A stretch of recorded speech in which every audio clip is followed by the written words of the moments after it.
Shalom, selamat malam Bapak Ibu, Saudara yang dikasih Tuhan.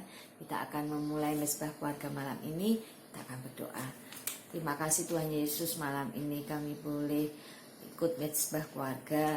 Kami mau merenungkan firman-Mu.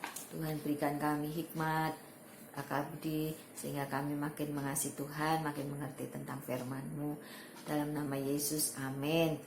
Bapak Ibu Saudara yang saya kasih dalam Tuhan, malam ini kita mau belajar satu hal, yaitu kegagalan.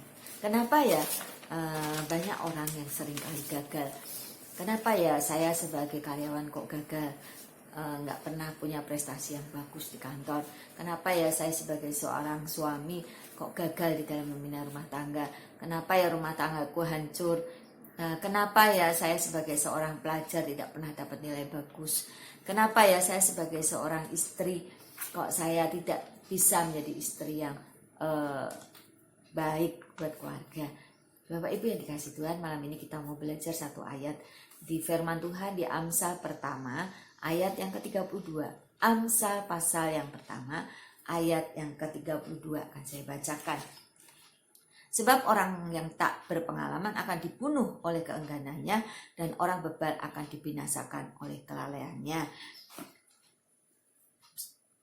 Nah, Bapak Ibu Saudara mulai tahu ya setelah baca firman ini. Kalau belum tahu akan saya kasih contoh. Misalnya nih, saya punya cita-cita pengen punya salon kecantikan yang terkenal. Tapi di satu sisi, saya ini tidak bisa potong rambut. Saya ini tidak bisa merias wajah orang menjadi lebih cantik. Nah, karena saya pengen punya salon kecantikan yang terkenal, banyak pelanggan, dan pastinya dong akan banyak uang yang masuk kalau pelanggannya banyak. Nah, tapi karena saya ini tidak bisa potong rambut, gak bisa merias wajah orang, maka harusnya nih saya kursus potong rambut, kursus kecantikan, supaya saya menjadi orang yang ahli. Tetapi karena saya ini nggak mau bergerak, di sini dikatakan oleh keengganannya, karena saya nggak mau bergerak, saya nggak mau terjun di sini, saya tidak mau kursus. Akhirnya salon kecantikan itu hanya angan-angan. Kenapa? Karena saya nggak mau kursus. Karena saya jadi orang yang gak mau pintar, dalam arti saya orang yang gak berpengalaman, tapi saya gak mau menjadi orang yang pintar dengan kursus. Kalau seandainya saya kursus, saya pasti akan menjadi orang yang ahli motong rambut.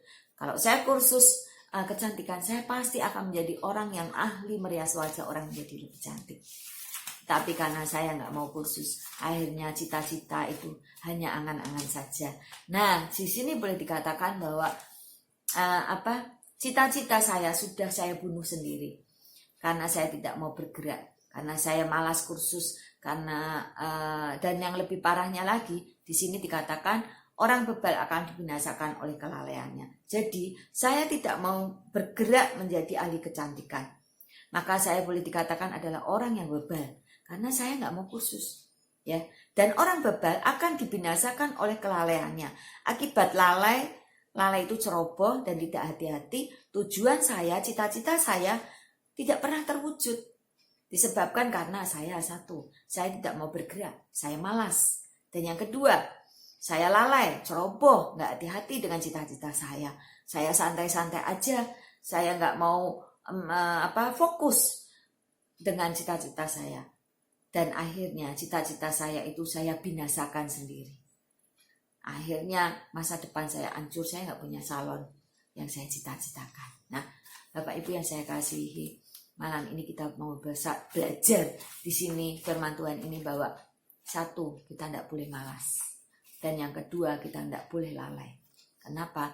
Karena ketika kita malas, kita akan menjadi istri yang akan merusak rumah tangga kita sendiri. Ketika kita suami, kita menjadi malas, kita akan merusak rumah tangga kita sendiri karena kita tidak mau bekerja. Ketika kita anak-anak menjadi malas, kita akan merusak hubungan kita dengan orang tua kita.